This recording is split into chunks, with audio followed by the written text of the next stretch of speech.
Então você chegou na contoterapia. Você provavelmente navegou no site da contoterapia ou então conheceu as redes sociais e percebeu que existe oficina de contos biográficos e oficina de contos curativos. Mas afinal de contas, qual que é a diferença entre um e outro? Vamos lá que eu vou explicar para você então.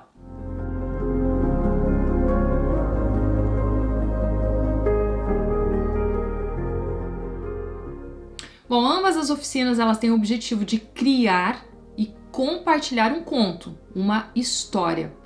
Quando a gente passa por esse processo, inevitavelmente nós vamos também passar por um processo de autoconhecimento. Nesse processo, nós temos a oportunidade de ressignificar a nossa realidade. E ainda por cima, nós vamos utilizar a intuição, que junto com a lógica é a outra maneira, ou é uma das maneiras que a gente tem para abordar e entender a realidade. Não só lógica, não só intuição, mas ambas. E por fim, a gente vai utilizar a imaginação. E por que a imaginação é tão importante e vital? Porque qualquer coisa que você queira criar na sua vida, você vai depender da sua imaginação. Quanto mais você usar ela, quanto mais alimentada e nutrida ela estiver, maiores as suas chances de realizar, manifestar e criar a realidade ou a vida, ou enfim, o objetivo que você queira criar. A oficina de contos curativos, então, o ponto principal dela é criar contos a partir de conflitos. Sejam esses conflitos biológicos, sistêmicos ou comportamentais. A metodologia dela, então, é baseada no pensamento sistêmico. A gente vai olhar o todo. Por exemplo, no conflito biológico, digamos que toda quinta-feira de manhã, quando você sai para o seu trabalho, você tem uma enxaqueca tenebrosa, daquelas que você não consegue nem enxergar lá na frente. Acontece que toda quinta-feira você tem uma reunião com uma equipe de uma unidade da sua empresa, uma unidade diferente da sua empresa. E nessa equipe tem um cara que está sempre te colocando para baixo, te desvalorizando, duvidando da sua capacidade e do que você fala.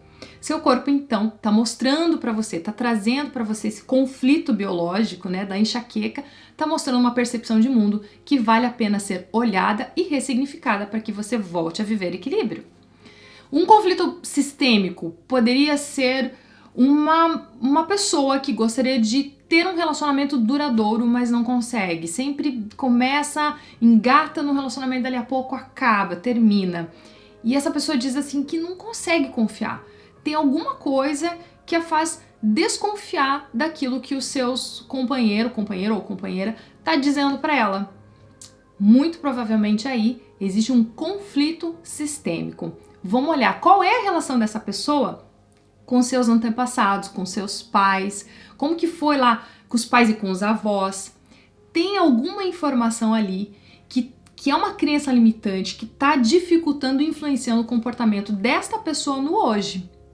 E um conflito comportamental poderia ser quando você sai para dirigir, quando você caiu no trânsito. Toda vez que você cai no trânsito e ele começa a ficar muito cheio, muito, enfim, né, engarrafado, você fica irritado, você fica agressivo, você xinga, você bate no volante, você não acredita que alguém cortou a sua frente.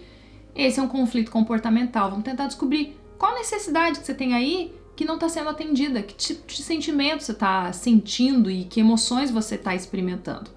Bom, esses são os tipos de conflitos que a gente se baseia com o pensamento sistêmico para começar a criar um conto. A visão na oficina de contos curativos é para o futuro.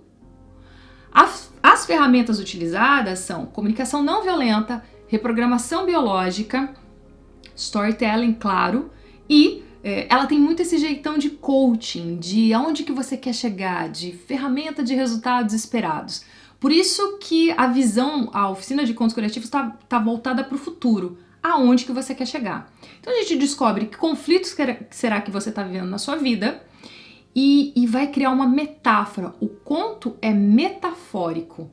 Vamos criar um conto que vai narrar a superação desse personagem, de acordo com o conflito que ele está vivendo, a percepção de mundo que ele tem, para um lugar desejado, para um lugar de equilíbrio, para um resultado desejado. E a oficina de contos biográficos?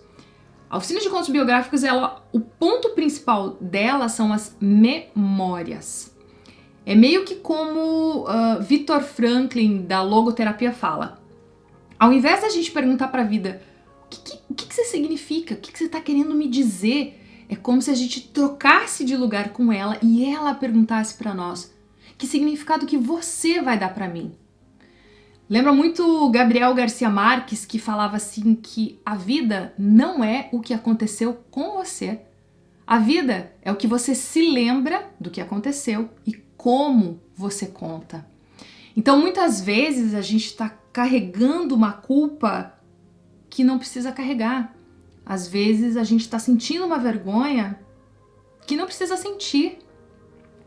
Podemos olhar para o passado, podemos olhar para aquilo que nos aconteceu e reescrever essa história, analisando ela por ângulos diferentes. E isso é extremamente empoderador. Aqui, a metodologia, o pensamento é muito mais um pensamento antroposófico. E as ferramentas utilizadas também são o storytelling e a comunicação não violenta. E o objetivo aqui é muito mais mentoring. Eu espero ter esclarecido para você a diferença básica de uma e de outra e que fique claro para você os benefícios. Na oficina de contos curativos, você vai sair de um lugar de conflito, de um lugar de confusão e você vai chegar num lugar de equilíbrio, de clareza. E a oficina de contos biográficos, você vai perceber que aquilo que você está vivendo, talvez o que você está carregando com você, possa virar um aprendizado que vai servir para o próximo. Eu espero te ver lá.